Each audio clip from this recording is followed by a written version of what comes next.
Friends, ఈరోజు వార్త ఏంటంటే నెయ్యి మాటున నయవంచన. నెయ్యి మాటున నయవంచన అనేది ఇక్కడ చూద్దాం.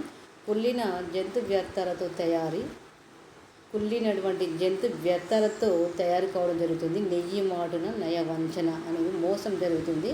రాజధాని చుట్టుపక్కల జిల్లాలో పెద్ద ఎత్తున దందా చేయడం అనేది జరుగుతుంది. ఎందుకంటే దందా అనేది ఉన్నది కాబట్టి ఈ దందా వలనే ఇక్కడ కుళ్ళిన జంతు వ్యర్థాలతోటి తయారు చేయడం జరుగుతుంది. ఈ నెయ్యి అనేది రాజధాని చుట్టుపక్కల జిల్లాలలో పెద్ద ఎత్తున దందా. మరి దందా చేస్తేనే మరి కోట్ల రూపాయలు సంపాదించడం అనేది జరుగుతుంది. కాబట్టి యథేచ్ఛగా నకిలీ నెయ్యి నూనెల ఉత్పత్తి కేంద్రాలు ఎక్కువైపోయినాయి. ప్రముఖ కంపెనీల పేరుతో విక్రయాలు జరుపుతున్నారు. ప్రముఖ కంపెనీల పేరుతో ఏం చేస్తారంటే ఇక విక్రయం ఇలా కుళ్ళిన జంతు వ్యర్థాలతోటి తయారు చేసినాక ఇక పెద్ద కంపెనీలు పేర్లతోటి అమ్మడం అనేది జరుగుతుంది. కాబట్టి ఇక్కడ బాగా ఆకలిగా ఉంది కదా అని అప్పటికప్పుడు రోడ్డు పక్కన ఉన్న ఏదో బండి పైన అంతగా పరిశుభ్రంగా లేని హోటళ్లను భోంచేస్తున్నారు కదా. బాగా ఆకలిగా ఉన్నదని హోటళ్లను ఇక్కడ పెద్ద రెస్టారెంట్లలో మరి వేడిగా మంచిగా పొగలు వస్తున్నాయి, మంచిగా తిందాం, బిర్యానీ తయారైందని బాగా ఏం చేస్తారంటే లాగించేస్తారు.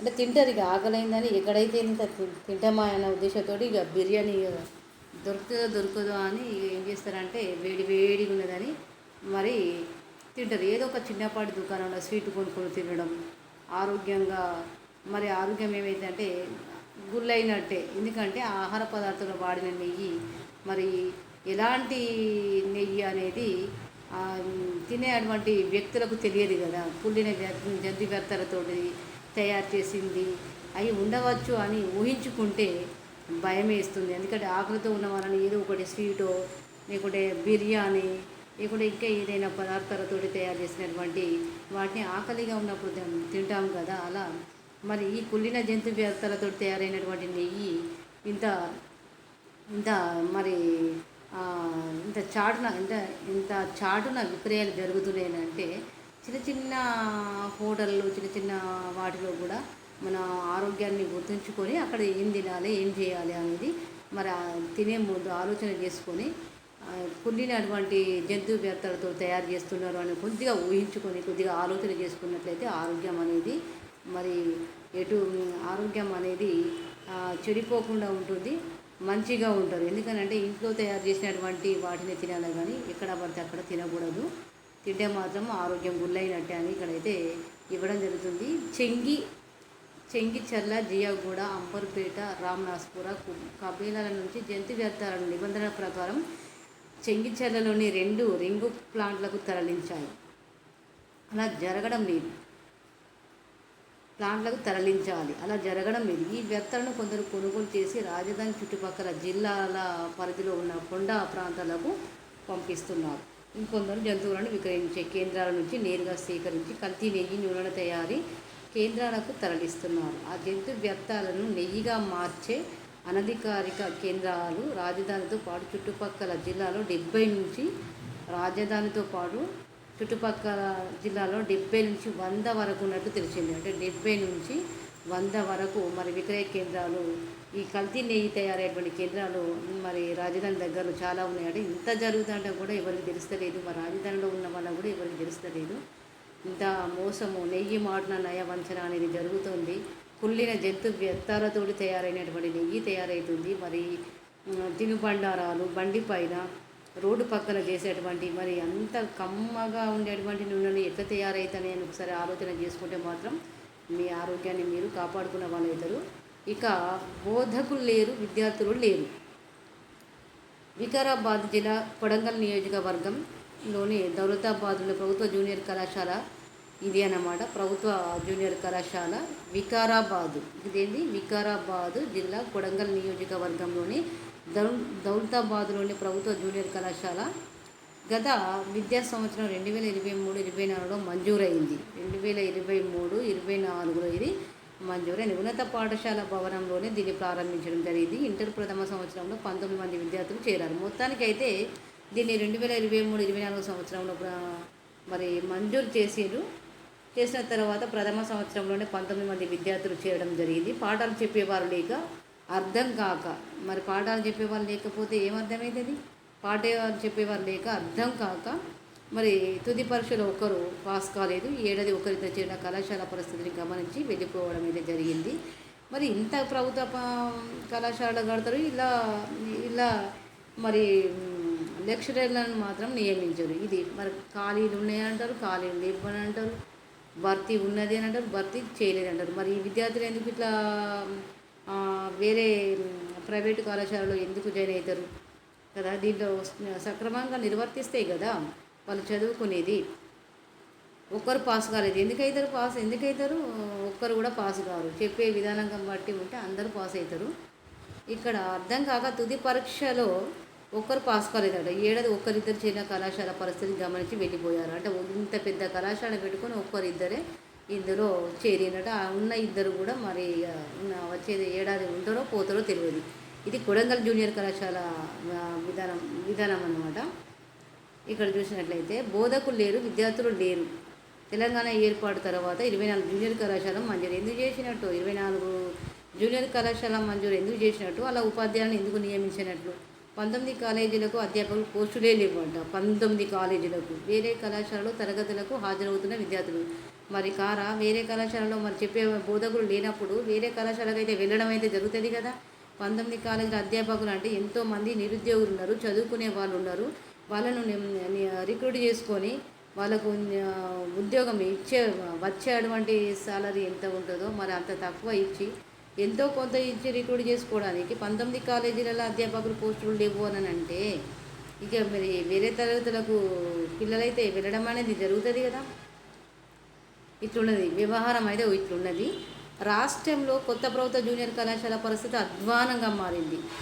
తెలంగాణ ఆవిర్భావం తర్వాత 2017 నుంచి 2023 వరకు కొత్తగా 24 కళాశాలను ప్రభుత్వం మంజూరు చేసింది. కొత్తగా అంటే ఇక కొత్త కళాశాలలు కొత్తగానే ఉంటాయి. మన పాతగా ఎందుకు ఉంటాయి? అలా విద్యార్థులు కనుక చేరితే 1 నుండి 40 మంది విద్యార్థులు కనుక చేరితే పాత పడతాయి. మరి కట్టినట్టుగా కొత్తగా ఉండకపోతే పాతగా పడతాయా? ఇట్లుండేది వ్యవహారం. వాటిలో కేవలం 5 కళాశాలలకు మాత్రమే అధ్యాపకులను మంజూరు చేస్తూ జీవోలు జారీ చేయగా మిగిలిన వాటికి అధ్యాపకులు లేకుండానే అనుమతులు ఇచ్చారు. అధ్యాపకులను మంజూరు చేసిన కళాశాలలో విద్యా విధానం మాత్రం ఇక్కడ కళాశాలలో విద్యా విధానం మాత్రము మరి రెండో సంవత్సరం వచ్చేసరికి కనీసం ఉత్తీర్ణత సాధించడం కష్టమైన గ్రహించి పొరుగు మండలాల్లో కళాశాలలో చేరుతున్నారు. మరి పొరుగు మండలాల్లో చేరకపోతే ఎక్కడ చేరుతారు వాళ్ళు? ఇదన్నమాట. ఇది బోధకులు లేరు, విద్యార్థులు లేరు, ఇద్దరు లేరు. ఇక్కడ చూసినట్లయితే ఈమె అందాల ప్రపంచ సుందరి రియా. ఇక్కడ చూడండి, అందాల రియా మిస్ యూనివర్స్ ఇండియా.